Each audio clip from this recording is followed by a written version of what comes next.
Coucou YouTube, arrête, ça suffit, ça fait trop de bruit. Arrête. Coucou YouTube, donc voilà, c'est votre sœur Esther. Avant toute chose, je préférerais que, après avoir suivi cette vidéo, vous puissiez prier pour savoir si ce rêve vient du Seigneur et avoir la confirmation en fait de sa parole dans sa parole, tout simplement. Voilà, je ne sais pas toute chose, donc c'est ce que je vous conseille vivement, mes bien-aimés. Je vous le partage parce que justement, ça, en fait, mon attention avait été beaucoup attirée. Dieu avait attiré beaucoup mon attention, en tout cas dans sa parole, à ce sujet. Et j'ai eu à cœur de vous partager, en fait, dès que je l'ai reçu. Et surtout que ça avait l'air tellement réel. Alors ça, c'est mes sentiments. C'est plus vraiment de l'ordre de ce que je ressens. Donc, c'est pour ça que je vous conseille de pouvoir prier et avoir la confirmation dans la parole de Dieu, tout simplement. Donc, je ne vais pas tarder. Alors, j'ai juste rêvé, voilà, qu'il y avait des personnes, en fait, qui manifestaient et qui réclamaient leurs droits, en fait, qui réclamaient leurs droits. J'ai vu des étudiants, j'ai vu des personnes actives, hein, probablement, en tout cas, qui manifestaient, qui ne comprenaient pas pourquoi le droit alimentaire est secondaire. Pourquoi ils ne peuvent pas se nourrir correctement. Pourquoi, parce qu'en tout cas, ça devait être tellement dur de se nourrir. Visiblement, puisque j'avais l'impression vraiment de vivre la scène. Donc c'est après à mon réveil que j'ai compris que ce n'était qu'un rêve, mais vraiment j'avais l'impression que c'était la réalité.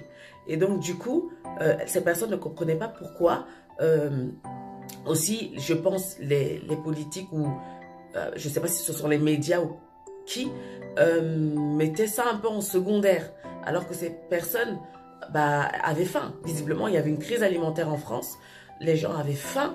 Peut-être il y avait, déjà là on peut sentir des pénuries, alors pour le moment c'est les matières premières, mais on voit déjà l'inflation des pâtes, on voit déjà aussi l'inflation, même si c'est tout doucement du lait, on voit quand même qu'il y a quelque chose qui se passe, il y a quelque chose qui se passe. Avant la France c'était l'Angleterre, mais on voit qu'il y a quelque chose quand même qui est en train de se passer et qui vient soudainement. Voilà, il y a la crise sanitaire. Et il y a ça aussi en dessous qui petit à petit est en train de monter comme ça et de jaillir.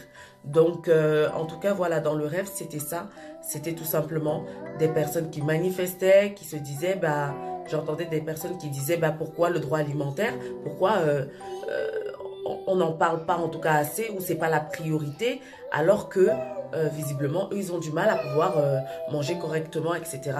et ne comprenaient pas pourquoi.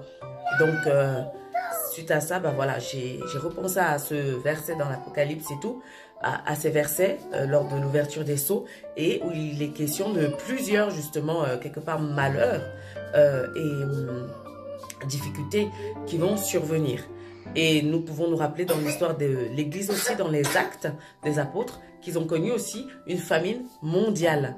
Et on peut voir déjà qu'il y a une grande famine qui certes a commencé à émerger en Afrique, en Asie, en Inde, mais ne soyons pas étonnés si nous avons aussi des inflations, etc., qui ne font que conduire à cela, ou dans certains États, nous avons pu le voir, la guerre qui a conduit aussi énormément à cet état de famine. Donc voilà ce que je voulais tout simplement partager avec vous donc au sujet de la famine.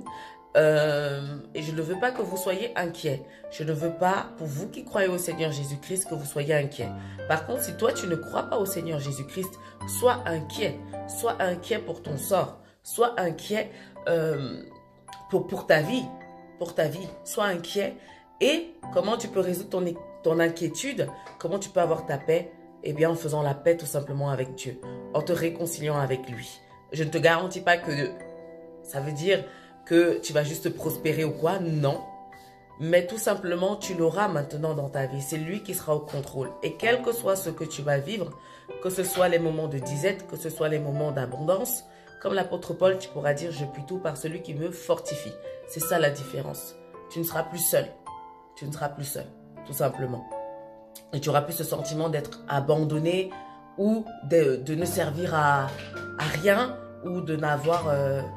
Enfin, ce sentiment vraiment insatisfait et d'insatisfaction est vraiment, voilà, qui peut peser vraiment dans ton âme. Voilà. Et l'impression de ne pas être complet, en fait. Bon. Et mais pour vous, mes bien-aimés, vous qui croyez, ben, mettez juste votre foi dans le Seigneur. Espérez en lui. Demandez-lui la force d'espérer en lui. Demandez-lui la force d'espérer en lui. Parce que tout cela est pour nous éprouver, pour nous enseigner aussi. Mais aussi, le Seigneur va pourvoir aussi à nos besoins.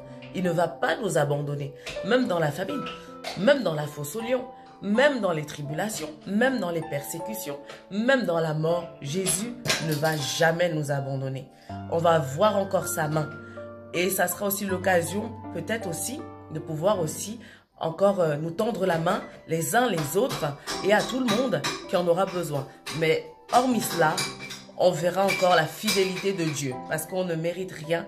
On va voir encore sa fidélité, on va voir encore sa providence, on va voir encore comment il prend soin, pas seulement des justes, mais même des méchants aussi.